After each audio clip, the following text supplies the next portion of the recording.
Welcome to Vermontitude, a collaborative effort between Great Eastern Radio, the Brattleboro Reformer, and BCTV to bring you the stories behind the stories on the topics you want to learn more about. Because there's always more, so there'll always be Vermontitude. Hosted by me, Peter Fish Case.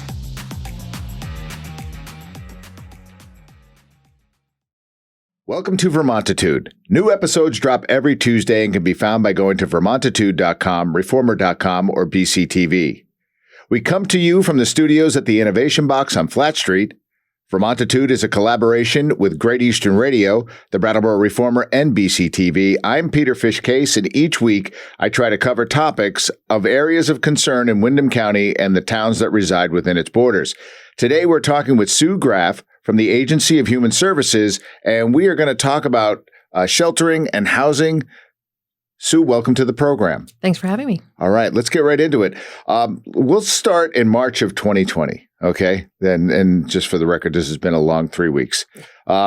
So the days of homelessness were eradicated in days during the pandemic. Of course, it was only supposed to last 2 to 3 weeks, right? And we were in lockdown. Why couldn't we sustain that? Well, it's complicated, but certainly with a governor's order to shelter in place, we wanted to make sure that people who didn't have shelter had the ability to do that. We were in a health pandemic. We didn't know how COVID was spreading, if you remember those days. I do. Vaccine and everything we didn't understand enough about. And so in terms of sheltering, it's very expensive. Our sheltering model, our hotel motel program, as you can imagine, is expensive. We went that route because, as you remember with COVID, congregate sheltering wasn't best practice. So typical shelters have a lot of people in one space, right, sharing a lot of facility. And that was not the recommendation. So we needed to separate people and actually kind of collapse our shelter system and move folks into hotels and motels. So that was a huge lift in terms of a budget and logistics of how to do that. And we didn't yet have sustained funding for that model. So that came later, but initially that was supposed to be, as you said, a temporary measure to ensure that people were as safe and healthy as they could be. Right, but it did show us that it is possible. Now, in an ideal situation, without bureaucracy, what steps can be taken to keep these people sheltered? I mean, in an ideal, let's say Sue Graff has her fingers on the purse strings and she can just do whatever she needs to do. How do we resolve this issue? There are lots of ways. There are lots of strategies around this, but ideally, people need enough income to meet their own basic needs. So there could be, income supports for folks beyond what we already do. So there's help from the federal government, certainly, that we rely on. There need to be more housing units. So ideally, the folks that are working in this area don't want to build more shelters. We don't want to build more and create more temporary housing for folks. We want people to be in long-term, safe, sustainable housing. That takes individuals having enough income to pay rent, and it also takes more housing units being on the market. So, okay. All right. I'd create those things. All right. Well, then let me jump around here because I did have some questions I wanted to ask. I think this is just a good time to bring this up. Rent costs are currently, and these were just some internet searches that I did and I looked up. The cost of a studio rental, okay, $1,100. 1 bedroom, 1 bath, $1,500. Probably the most ludicrous example of renting, and this is capitalism that we know, is 2 bed, 1 bath, $2,500. Is this causing some systemic issues moving forward of people finding affordable housing? Absolutely. I mean, when the less units that are available to folks of moderate or low income, the harder it is. So when we look at our residents and who's looking for units, of course we want units that are available across the income spectrum. Right. But when somebody's holding a rental assistance voucher and it requires that the apartment they find is charging fair market rent so that the rental assistance voucher can pay part of that rent, and they can't find an apartment that fits within the fair market rent guidelines, that's an issue. So it just exacerbates an existing condition, which is housing is out of reach for too many people. It's either too expensive or it doesn't exist. The units that meet the needs of those individuals or families are not available. Okay. Let's drill into the rental assistance thing now. There in education, in order for schools to get accredited, there used to, what was it, the bell curve? Was that a thing, or something along those lines? That kind of just that bent it in a direction to make it a little bit more favorable for everybody. That mechanism clearly isn't. There's no mechanism like that for this, for our governments, federal, municipal, to adjust to what is clearly, a capitalistic stand on, I can grab more for this place now, and I will. So talk to us a little bit about rental assistance and a fair market value. So this, just to give you a little bit more, that studio apartment, let's go with that, was 800 square feet. What is the fair market value for that? Or is that just not a fair question to ask? It's a fair question to ask. I just don't know the answer. So that's not my area of expertise, but there are HUD. So the the federal agency that regulates housing sets those rates. And they adjust them based on how many residents. So the fair market rate in rental in Burlington is different than Brattleboro. So those are federally and state regulated numbers. I just don't have that expertise to tell you what. No, and that's fair. Yeah. It's not that. It's not $1,100. No, it is not. So I will tell you this: for a 800 square foot studio apartment, I would expect. If somebody had said to me between $500 and $600, that to me would have been like, oh, that's about right. Right. So I mean that's Fish's fair market value for this. So on that, if I were looking to rent this home using rental assistance, how much would that voucher be worth through one of the programs that maybe you would know more about? Sure. It could be 30%. I mean, people shouldn't be spending more than 30% of their income on their housing. That's sort of the baseline. And so if you do that math, and people have very low income, they don't have a lot to contribute to their rent. So the public housing model is that people only need to, whatever their income is, they pay 30% of that toward their housing. That's public housing. With rental assistance, it depends on the voucher. So it could be, folks may be familiar with VRAP, the Vermont Emergency Rental Assistance Program. So that was federal money that helped people pay, a significant, if not all of their rent to their landlord.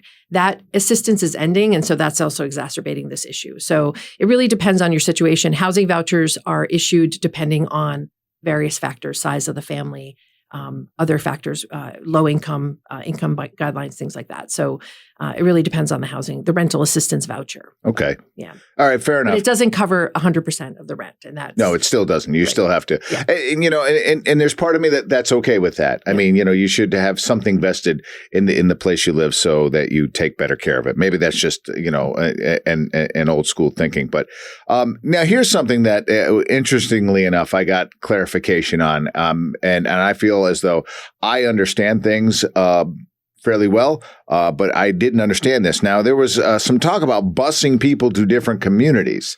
All right. So that was something that I had heard thrown around a couple of times. I'm like, are we busing people out? Like, here, we'll buy a one-way ticket out of here. So clarify that a little bit for me and for anybody else who might have misunderstood that the way I did. Sure. So with the sheer numbers and volume of folks that are in need of our sheltering program, the hotel, motel, GA, general assistance, emergency housing system, we have not had enough hotels in a particular district. So the Brattleboro district is most of Windham County. We have 4 or 5 hotels that participate in the program. They allow us to shelter a certain number of people, and we pay them to do that. And so when we run out of hotel rooms, we offer an available room in another community that may be open to that person. Sometimes they can take that room because they have transportation or they have a way to get there, and sometimes they can't. So unfortunately, the state economic services does not provide transportation.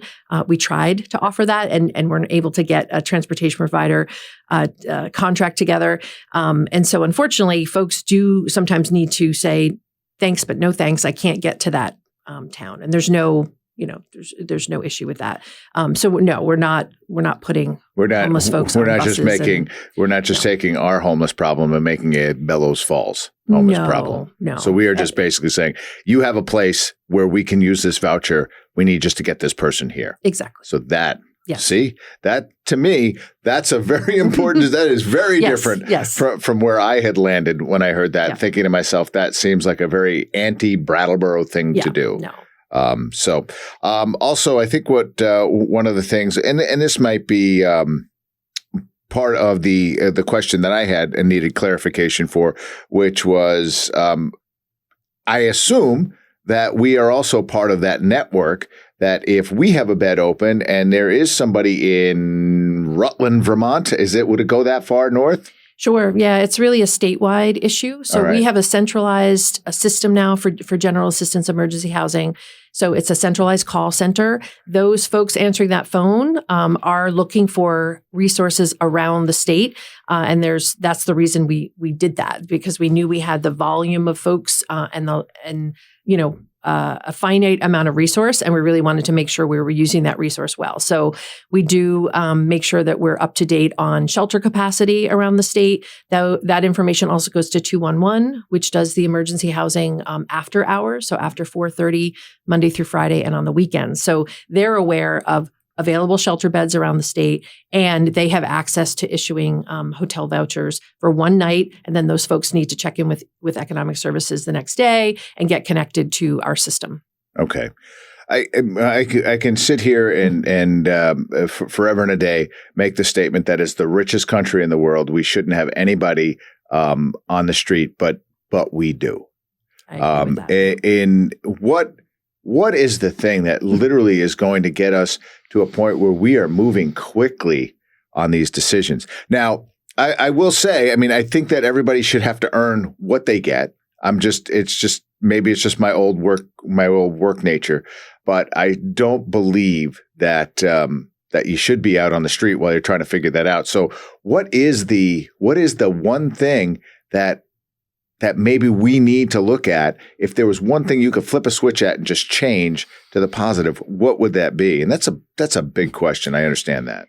It is a big question. In the short term, there's so many strategies, but in the short term, if we've got people literally homeless on the street, we need more shelter. We need more places where they can go and sleep safely and warmly, and so that sounds easy and sounds simple, and it's complicated. So I'm not suggesting that existing organizations that work in housing and homelessness, I combine those two words. Works. It's a new word. You heard it here on Vermontitude. Yes, I'm not suggesting that they do more because they're maxed out. Right. They need the rest of the community supporting their efforts and working with them to help solve these problems. So, people are homeless for individual reasons. And so we need the capacity to dig into what's going on for that person. Right. So it's not a one size fits all, but certainly, kind of short term, immediate solution is more places for people to shelter short term. But of course, we want places for people to live long term. So more housing units, more availability in all our communities, not just Brattleboro. Now, I think one of the statistics that came out of the last select board meeting was with all of this in place, we still have about 12 to 15 people who are forced to camp outside on a 12-degree night. Now, I think that that's fine if you are that person and you get to go home to a warm bed. But when you've got 12 to 15 people still living out in really not livable conditions, it's a problem that we have to take a look at as a community. Absolutely. I agree. All right. Sue Graff, thank you for jumping on Vermontitude and getting me a little bit more educated. My pleasure. Thanks for having me.